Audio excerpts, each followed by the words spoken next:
الحمدللہ رب العالمین والصلاۃ والسلام علی رسولہ الکریم، اما بعد۔ حج کے بارے میں آج ہم بات کریں گے کہ حج کی کتنی قسمیں ہیں۔ تو حج کی 3 قسمیں ہیں۔ حج 3 طرح سے ہوتا ہے۔ ان تینوں میں سے جو بھی آدمی چاہے حج کرنا وہ حج کرے۔ ایک آدمی حج کے لیے جب میقات پہ پہنچے گا تو غسل وغیرہ لینے کے بعد وہ نیت کرے گا، وہاں وہ اختیار کرے گا تینوں میں سے کون سا حج وہ کرنا چاہتا ہے۔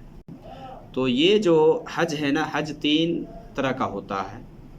ایک کو افراد کہا جاتا ہے، حج افراد، اور یہ حج کرنے والے کو مفرد کہا جاتا ہے۔ اور دوسرا حج ہے جس کو قران کہا جاتا ہے۔ دوسرا حج اس کو قران کہا جاتا ہے، اور اس حج کے نیت کرنے والے کو قارن کہا جاتا ہے۔ اور تیسرا ہوتا ہے حج تمتع، اور یہ حج کرنے والے کو متمتع کہا جاتا ہے۔ حج افراد کیا ہے کہ آدمی میقات پہ پہنچا ہے، کوئی بھی میقات ہے جو حد ہے دنیا والوں کے لیے مواقیت ہے، جو بھی سامنے آئے گا وہاں سے وہ نیت کرے گا غسل وغیرہ لے کر کے۔ میقات سے نیت کرنا یہ رکن ہے۔ اگر نیت نہیں کرتا ہے تو اس کا حج عمرہ نہیں ہوگا، چاہے حج اور عمرہ کے لیے جہاں سے ہے۔ جو لوگ میقات کے اندر ہے، جو جہاں ہے وہیں سے وہ نیت کریں گے۔ جب حج اور عمرہ کے لیے جائیں گے تو وہیں سے نیت کریں گے۔ تو جو لوگ میقات سے باہر سے آ رہے ہیں، مکہ جا رہے ہیں حج یا عمرہ کے لیے، تو حج کے لیے ہے تو ان تینوں میں سے جو چاہے وہ اختیار کرے، جو آسانی ہو۔ افراد میں صرف حج کی نیت ہوتی ہے، صرف حج کی نیت ایک حاجی کرتا ہے، لبیک حجہ، وہاں صرف کیا کہے گا؟ لبیک حجہ، کہ میں حج کے لیے حاضر ہوں، اس میں عمرہ نہیں ہے۔ اس کے بعد مکہ جائے گا، مکہ جا کر کے طواف قدوم کرے گا، جو 7 چکر ہوتا ہے وہ طواف کرے گا۔ اور اگر وہ چاہے تو حج کا جو سعی ہوتا ہے وہ پہلے مقدم کر سکتا ہے۔ جیسے حج مکمل کرنے کے بعد یا 10ویں تاریخ کو، 10 ذی الحجہ کو، کہ کنکری مارنے کے بعد اگر کسی کے پاس قربانی ہے تو وہ حج کا طواف کرتا ہے نا، جس کو طواف افاضہ کہا جاتا ہے، اور سعی بھی ہوتا ہے۔ تو اس سعی کو، حج کا جو سعی ہے، اگر مفرد ہے، مکہ گیا ہے، صرف حج کا ارادہ رکھتا ہے یا حج افراد کر رہا ہے، تو وہ چاہے تو طواف قدوم کے بعد حج کا سعی وہ پہلے کر لے، پھر حج کا سعی نہیں کرنا ہوگا، اس کے بعد صرف حج کا جو طواف ہے وہی کرے گا۔ اور اگر حج قران کر رہا ہے، افراد میں صرف ایک ہی کی نیت کرے گا، وہ صرف حج کی نیت کرے گا، اللہم لبیک حجہ یا لبیک حجہ، یہ نیت کرے گا۔ اس کے بعد وہ احرامی میں رہے گا جب تک کہ حج کے جو اعمال ہے، یعنی 10 تاریخ کو کنکری مارنے کے بعد یا بال کٹوانے کے بعد احرام کھولے گا، یا چاہے تو وہ حج کا جو طواف ہے وہ کر لے۔ اور اگر پہلے طواف قدوم کے ساتھ حج کا طواف سعی کر لیا ہے تو پھر اس کو حج سعی نہیں کرنا ہوگا۔ اور دوسرا ہوتا ہے یہ قران، حج قران۔ یہی حج ہے کہ نبی صلی اللہ علیہ وسلم کیے تھے، حج قران۔ حج قران میں ہوتا کیا ہے؟ یہ قران یہ ملانے کو کہا جاتا ہے، ملانے کو۔ عمرہ اور حج دونوں کو ایک ساتھ میں ملایا جاتا ہے، دونوں کی نیت کی جاتی ہے، لبیک عمرۃ و حجہ۔ میقات پہ اگر قران کرتا ہے کوئی، حج قران کی نیت ہے، اس لیے اس میں کچھ لوگ کہتے ہیں کہ حج قران کے آدمی اپنے ساتھ جانور لے کر کے جائے، ہدی لے کر کے جائے۔ اور نبی صلی اللہ علیہ وسلم جب آئے تھے تو ہدی لے کر کے آئے تھے، قربانی لے کر کے آئے تھے۔ سعی کرنے کے بعد نبی صلی اللہ علیہ وسلم نے، جیسا کہ روایت لمبی ہے صحیح مسلم کے اندر جابر رضی اللہ تعالیٰ عنہ کی، کہ نبی صلی اللہ علیہ وسلم کے حج کے بارے میں اس میں ڈیٹیل میں ذکر ہے۔ تو نبی صلی اللہ علیہ وسلم نے کہا کہ جس کے پاس ہدی نہیں ہے تو وہ حلال ہو جائے، حلال ہو جائے۔ ہاں، قران میں کیا ہوتا ہے کہ حج، عمرہ اور حج کی نیت ساتھ میں کرے گا، وہاں میقات پہ لبیک عمرۃ و حجہ۔ اب مکہ پہنچے گا، مکہ جائے گا تو یہ بھی وہی کرے گا جو مفرد کیا ہے۔ مفرد جو حج افراد کرنے والا کرتا ہے نا، جا کر کے وہاں طواف قدوم کرے گا، عمرہ کی نیت ہے، طواف قدوم کرے گا۔ طواف قدوم کرنے کے بعد حج کا سعی اگر پہلے کرنا چاہے تو وہ کر سکتا ہے، لیکن سعی کرنے کے بعد وہ بال نہیں کٹوائے گا یا چھوٹا نہیں کروائے گا، حلق نہیں کروائے گا، وہ احرام ہی میں رہے گا۔ مفرد کیا کرے گا؟ مفرد بھی طواف قدوم کرنے کے بعد وہ احرام ہی میں رہے گا حج کے دن تک، اس بیچ میں وہ احرام نہیں کھولے گا۔ قارن بھی جو حج قران کر رہا ہے تو وہ بھی یہی کرے گا کہ طواف قدوم مکہ پہنچنے کے بعد طواف قدوم کرے گا 7 چکر، اس کے بعد سعی اگر حج کا کرنا چاہتا ہے تو کرے گا، بال نہیں کٹوائے گا، وہ اسی حالت میں احرام ہی میں رہے گا۔ اور جو محظورات احرام ہیں، محظورات احرام ابھی ہم دیکھیں گے محظورات احرام کیا کیا ہے، تو ان چیزوں سے جب تک حالت احرام میں ہے وہ پرہیز کرے گا، ان چیزوں میں سے کسی کا ارتکاب نہیں کرے گا وہ۔ اور تیسری قسم ہے حج کی، جو تیسرا حج ہوتا ہے وہ حج تمتع ہے، جس کے نبی صلی اللہ علیہ وسلم کی بھی خواہش تھی کہ اگر ہدی لے کر کے نہیں آیا ہوتا تو یہی حج کرتا۔ یہ حج تمتع ہے، اسی لیے کچھ علماء ہیں جو کہتے ہیں حج تمتع افضل ہے، افضل حج تمتع ہے۔ کچھ ہے جو کہتے ہیں کہ حج قران افضل ہے، کیونکہ نبی صلی اللہ علیہ وسلم یہ حج کیے ہیں، حج قران دونوں کو ملایا جاتا ہے۔ عید کے دن ہی جا کر کے احرام کھولیں گے، اس سے پہلے نہیں۔ حج تمتع میں کیا ہے کہ ایک حاجی میقات پہ پہنچ کر کے عمرہ کی نیت کرے گا، وہ صرف عمرہ کی نیت کرے گا۔ اور یہ کب کرے گا؟ کس مہینے میں؟ اشہر الحج میں۔ اشہر الحج کیا ہے؟ اشہر الحج شوال، ذوالقعدہ اور ذوالحجہ کے 10 دن یا 9 دن تک مان لے، کیونکہ اصل حج جو شروع ہوتا ہے 9 تاریخ کو شروع ہوتا ہے، یوم عرفہ سے شروع ہوتا ہے۔ کیونکہ اگر کوئی افراد کر رہا ہے، حج افراد کر رہا ہے، ادھر نہیں کیا ہے، ڈائریکٹ وہ عرفہ میں پہنچ رہا ہے، اس کے بعد عرفہ سے مزدلفہ جاتا ہے، پھر منی آتا ہے، تو اس کا حج ہو جائے گا، سمجھ رہے نا؟ تو حج اصل میں عرفہ کے دن سے شروع ہوتا ہے۔ ویسے حج کے کام پہلے سے بھی، مان لے جو حاجی مکہ میں پہنچے ہوئے پہلے سے، تو وہ 8 ذوالحجہ کو احرام لگا کر کے منی جائیں گے اور منی میں وہاں 5 نمازیں پڑھیں گے، پھر 9 تاریخ کو کیا ہے؟ عرفہ پہنچیں گے وہ۔ حج تمتع کرنے والا نیت کیا کرے گا؟ عمرہ کی نیت کرے گا، لبیک عمرہ۔ مکہ پہنچے گا، مکہ پہنچ کر کے مکمل عمرہ کرے گا وہ۔ جیسے آپ عمرہ کرتے ہیں نا، کہ مکہ پہنچتے ہیں تو کیا کیا کرتے ہیں؟ طواف کرتے ہیں، سعی کرتے ہیں، اور اس کے بعد بال کٹواتے ہیں۔ کیا کرتے ہیں؟ بال کٹواتے ہیں۔ اس میں کیا ہے کہ بال کٹوانے کے بعد اب آپ احرام کھول سکتے ہیں۔ پہلے دونوں قسموں میں یا دونوں حجوں میں، حج افراد میں اور حج قران میں آپ احرام نہیں کھول سکتے ہیں۔ یہاں اب جو چیزیں منع ہو گئی تھی احرام لگانے کی وجہ سے، وہ ساری چیزیں حلال ہیں، اگر بیوی ہے تو استعمال کر سکتے ہیں۔ اگر آپ کے پاس چند گھنٹے بھی ہے، پھر بھی آپ عمرہ کرنے کے بعد آپ احرام کھول سکتے ہیں، حلال ہو جاتے ہیں۔ اور تمتع کا مطلب ہی ہوتا ہے فائدہ اٹھانا، فائدہ اٹھانا، سمجھ رہے ہیں؟ پھر 8ویں تاریخ کو حج کی نیت کرے گا، وہاں جہاں ہے مکہ میں، اس کو آپ میقات پہ آنے کی ضرورت نہیں ہے۔ عمرہ کر لیا ہے، 2 دن 4 دن باقی ہے، یا 2 گھنٹے 4 گھنٹے باقی ہے، وہیں وہ بیٹھے گا۔ 8ویں تاریخ کو، جس کو یوم الترویہ کہا جاتا ہے، جہاں ہے وہاں غسل کر کے احرام لگائے گا اور وہاں حج کی نیت کرے گا، لبیک حجن، یا اگر شروع میں چاہے تو کہے لبیک عمرۃ متمتعا بہا الی الحج، یہ بھی نیت کرے گا۔ تو یہ حج تمتع ہے۔ اچھا، حج افراد، حج قران اور حج تمتع میں کیا فرق ہے؟ حج افراد میں قربانی نہیں ہے، حج افراد میں قربانی نہیں ہے، حج قران میں قربانی ہے، حج تمتع میں قربانی ہے۔ دونوں میں، حج قران میں کہ جس میں آپ نے عمرہ کے ساتھ حج کو ملایا ہے، اس میں بھی قربانی ہے، اور تمتع میں بھی قربانی ہے، یہ قربانی دے گا وہاں۔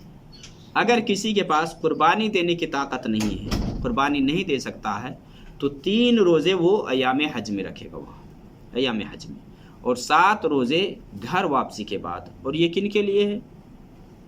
من لم یکن اہلہ حاضر المسجد الحرام، جو مسجد حرام کے باشندے نہ ہوں، اس سے باہر کے، جو لوگ باہر سے آ رہے ہیں، مان لیں کہ حج قران کر رہا ہے یا حج تمتع کر رہا ہے، اس کے پاس قربانی نہیں، ہدی نہیں ہے، تو 3 روزے ایام حج میں رکھیں گے۔ ایام حج میں مان لے اگر 9 تاریخ تک وہ رکھ لے یا اس سے پہلے رکھ لے تو بھی ہوگا، یا ایام تشریق میں بھی رکھ سکتا ہے، ایام تشریق میں بھی رکھ سکتا ہے۔ تو یہ حج کی 3 قسمیں، حج تمتع میں اور حج قران میں، دونوں میں قربانی ہے، حج افراد میں قربانی نہیں ہے۔ تو جو آدمی کے لیے آسانی ہو، اور اس کے بارے میں علماء ذکر کرتے ہیں، بعض کہتے ہیں قران ہی افضل ہے، بعض کہتے ہیں کہ مان لی افراد افضل ہے، کہ آدمی کے پاس وقت نہیں تو حج افراد کر لے، ڈائریکٹ مان لیا اگر تاخیر سے پہنچا ہے، اب ڈائریکٹ وہ عرفات جا رہا ہے تو عرفات وہ پہنچ جاتا ہے تو اس کا ہو جائے گا۔ تو ان تینوں میں سے کسی ایک کا انتخاب کرے گا جو حج کے لیے جائے گا، وہ میقات کے اوپر جو بھی آسانی ہو، جس کے لیے جو ہو اس حساب سے۔ ہاں، حج کے لیے جب آدمی نیت کر لیتا ہے تو کچھ چیزیں منع ہو جاتی ہیں۔ احرام جیسے ہی آدمی لگاتا ہے میقات پہ تو کچھ چیزیں منع ہو جاتی ہیں۔ حالت احرام میں وہ کام وہ نہیں کر سکتا ہے، اگر جان بوجھ کر کے کرے گا تو اس کے اوپر فدیہ لاگو ہے۔ جان بوجھ کر، جس کو ممنوعات احرام کہا جاتا ہے یا محظورات احرام کہا جاتا ہے، اور اس کو آپ اختصار میں جان لیں تو 10 چیزیں بنتی ہیں تقریباً۔ اس میں سے ایک چیز ہے، یعنی جیسے ہی آپ احرام لگا لیتے ہیں نا، احرام لگانے کے بعد کیا کیا کرنا منع ہے اور کیا کیا کرنا جائز ہے۔ تو جو چیز کرنا منع ہے، جو سب منع ہے حالت احرام میں، ان میں سے پہلی چیز ہے کہ سر کو ڈھانکنا کسی بھی چیز سے، اور یہ مرد کے لیے ہے، عورت کے لیے نہیں۔ کسی بھی چیز سے سر کا ڈھانپنا یہ منع ہے، یہ محظورات احرام میں سے ہے۔ اگر بھول چوک میں ہو جائے، بھول چوک میں، تو جیسے یاد آئے ہٹا لے، اس کے اوپر کچھ نہیں۔ لا یؤاخذکم اللہ باللغو، کیا ہے؟ ربنا لا تؤاخذنا ان نسینا واخطانا، یعنی بھول کر کے غلطی سے ہو جائے تو اس پر مواخذہ نہیں ہے۔ لیکن جان بوجھ کر کے اگر سر کو ڈھانپتا ہے تو اس کے اوپر فدیہ ہے۔ فدیہ کیا ہے ابھی دیکھیں گے ہم۔ تو یہ ایک تو ہے سر کا ڈھانپنا، دوسری چیز ہے بال کاٹنا، جسم کے چاہے سر کا بال ہو یا چاہے جسم کے کسی بھی حصے کا بال ہو، یہ کاٹنا یہ بھی منع ہے۔ اور تیسری چیز اس میں ہے ناخن کاٹنا، چاہے ہاتھوں کے آپ ناخن کاٹ رہے ہوں، چاہے پیروں کے ناخن کاٹ رہے ہوں، جو بھی ہو تو یہ منع ہے حالت احرام میں۔ اسی طرح سے خوشبو لگانا بھی یہ منع ہے۔ اور دیکھیے، ایک آدمی اگر احرام لگانے سے پہلے جسم میں غسل کرنے کے بعد اگر خوشبو لگاتا ہے، جسم میں اگر خوشبو لگ جائے تو وہ مسئلہ نہیں۔ اگر احرام وغیرہ میں لگ جائے، اس طرح کی ظاہر ہو جائے تو اس کو دھلنا ہوگا، وہاں جسم میں ہے تو کوئی فرق نہیں پڑے گا۔ احرام لگانے کے بعد خوشبو لگانا یہ منع ہے۔ اسی طرح سے سلے ہوئے کپڑا پہننا، کوئی بھی سلا ہوا کپڑا آدمی اگر پہنتا ہے، سلا ہوا کپڑا، جیسا کہ نبی صلی اللہ علیہ وسلم کی حدیث ہے کہ آپ صلی اللہ علیہ وسلم نے فرمایا کہ ایک محرم آدمی قمیص نہیں پہنے گا، شلوار نہیں پہنے گا، ٹوپی نہیں پہنے گا، عمامہ نہیں لگائے گا، اسی طرح سے خوشبو یا ورس جس کو کہا جاتا ہے، خوشبو کی قسموں میں سے ایک ہے، یہ سب نہیں لگائے گا۔ اسی طرح سے وہ موزے نہیں لگائے گا، وہ موزہ نہیں لگائے گا۔ ہاں، اگر کسی کے پاس جوتا نہیں ہے یا چپل نہیں ہے تو موزے کو ٹخنے سے نیچے سے کاٹ کر کے وہ لگا سکتا ہے، یہ محظورات احرام میں سے ہے۔ عورت ہے تو عورت کے لیے ہے کہ حالت جب وہ احرام کے کپڑے لگا لیتی ہے یا نیت کر لیتی ہے تو وہ نقاب نہیں لگائے گی اور نہ تو دستانے لگائے گی وہ ہاتھ میں۔ نبی صلی اللہ علیہ وسلم کی حدیث ہے صحیح بخاری کے اندر، لا تنتقب المرأة المحرمہ ولا تلبس القفازین، کہ یہ جو احرام میں ہوتی ہے نا، اس کے لیے نقاب لگانا یا برقع لگانا اس طرح سے منع ہے۔ اسی طرح سے ہاتھ میں دستانہ لگانا ہی منع ہے۔ ہاں، پردے کی بات آتی ہے، اجانب اگر آ جائے سامنے میں تو وہاں اوڑھنی وغیرہ یا دوپٹہ وغیرہ سے وہ کیا کرے گی؟ چھپا لے گی، چہرے کو چھپائے گی، ورنہ حالت احرام میں چہرہ کو کھولنا ہے اور نقاب وغیرہ نہیں لگانا ہے، اسی طرح سے دستانے نہیں لگانے ہیں۔ اسی طرح سے حالت احرام میں کہ دل لگی کی باتیں کرنا، شہوت کی باتیں کرنا، یا بیوی سے مان لے چمٹنا، یا وہ اعمال کرنا جو جماع تک لے جائے، یہ منع ہے، یہ منع ہے۔ اسی طرح سے ہم بستری منع ہے، حالت احرام میں ہم بستری منع ہے، جمع ہے، اگر کوئی جمع کرتا ہے تو حج فاسد ہو جائے گا۔ اسی طرح سے شکار کرنا، خشکی کا شکار کرنا، یہ بھی منع ہے، حالت احرام میں شکار نہیں کر سکتا ہے وہ۔ قرآن میں اللہ رب العالمین نے فرمایا ہے، یا ایھا الذین آمنوا لا تقتلوا الصید وانتم الحرم، کہ شکار نہیں کرنا ہے۔ ہاں، اگر کوئی آدمی کر لیتا ہے تو اس کے جرمانے کے سلسلے میں ہم جانیں گے۔ تو یہ سب کام کیا ہے؟ یہ منع ہے حالت احرام میں، یعنی محظورات سے مراد یا ممنوع سے مراد وہ اعمال کہ جن کے کرنے سے شارع نے منع فرمایا ہے، جن کے کرنے سے منع فرمایا ہے۔ اگر کوئی ان میں سے کسی کا مرتکب ہوتا ہے، کرتا ہے، تو اس کے اوپر فدیہ ہے۔ فدیہ کیا ہے؟